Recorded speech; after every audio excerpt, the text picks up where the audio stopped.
Good morning, everyone. Welcome to this session. In this session, we will talk about conditionals and program control in MATLAB programming. Because we assume you already have programming experience, but have not used MATLAB before, so we will go through this briefly. So first, let's see the conditional execution. This means if statements. So if statements allows conditions that if the condition is met or the condition is true, we will execute the specific lines of the code following it. So in MATLAB, we write it like this. If followed by the condition, then the functions in the if body, then we put an and here. So if and, no curly brackets, and this indent will automatically be there. When we see condition, there will be a variable to show is true or false. So any numerical data, we can evaluate it as true or false. In MATLAB, like many other programming languages, only 0 is considered as false, while all the others are true. So if it's a negative number, it's also true, right? Like many programming languages. So now let's see an example. After running this code, what will the value of A be? So we first see A is true.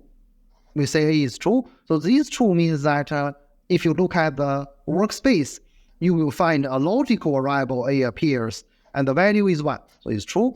Then we will say if A. So this means if A is true or false, here is true, right? Then the executing the code of A equals to false. Now in the workspace, you will find the logical variable A becomes false, and it becomes 0. Then we say if A. So if A's value is already false, right?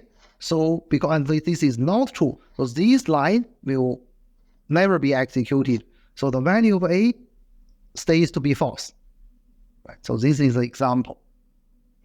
Normally after if there are inline condition evaluation, and we use this symbol as other languages, so 2 equal signs to judge if the expression is true or false. For example, if 10 is a value of 10, we judge this is true or false, and this is always true, right? So we execute some functions. But normally we will compare variables to evaluate the conditions. So for example, if A, the value of A is the value of B, to judge it, if it's true, then we execute some functions. So this will execute only if A is equals to B, right? So besides if, we also have the else if statement in MATLAB. So else if means if the first condition following if is false, then we will see if the else if condition is true or not. So for example, in this code, the first we have an if A is the same as B, we execute some functions. Else if we judge if A is the same as C, right? So this one we will only be evaluated when A is not equals to B. So if A is equals to B, then we execute here, then the if is out, right? So let's see an example. A has been assigned a value of 5, then we will judge if A's value is 7. No, it's not, right? So this won't be executed, then this is false. Then we will come here to see that if A is 5, yes, A is 5, then so this will be executed, A is 5, right? So this is else if statement. Not only else if, we also have the else. So else if means the if, else if all the previous ones are not true, then we will see if else is true.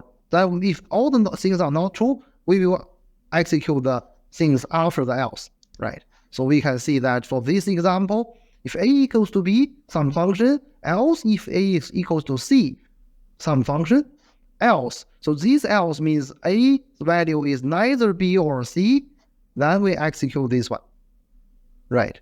So in the if, else, if, and else statements, you can use while if and as many else if that you want, and eventually you have a while else statement.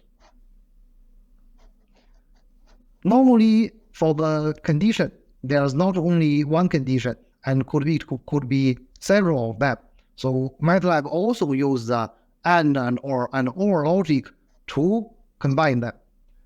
In MATLAB, when we say the AND statement, so as the AND logic, so what we use is ampersand. This symbol, we only use one of them in MATLAB. Otherwise, so if we want to see the OR, it means at least one of the expression is true, then we will execute the code. So we use a vertical bar and only one vertical bar. So this AND and OR logic is the same as every language. So we can see some function. If A is the same as B and C is the same as D, so both of them are true, then we use an ampersand to connect them. So it means both of them are true. We execute this. So if we want to either of them is true, we use a vertical bar. So we can see the either is true, we will execute this, right? Okay, so now we can see an example. The question is that which of the following functions will be executed by this code? So function 1, 2, or 3. Let's see. A equals to 10, B equals to 7, C equals to 20. Right, so this is a first statement. But we will see this one we use AND to link them. Is A the same as B plus 3? Yes, this is true. And is C the same as A? This is not true, right? So this if won't be executed. So function 1 won't be executed, right? Then we go to if this is false, we go to else if. If A equals to B or C is the same as A plus 10, then we can say A is not the same as B, so this is false, but this is true, right? So 10 plus 10 is the same as C, so this is true, and we use the vertical bar, or it means as long as one of them is true, we will execute this. So function 2, it executes. Then it will not go to else, so function 3 will not be executed. So the function 2 will be executed, right? So that's all for this session. Thank you very much. Bye-bye.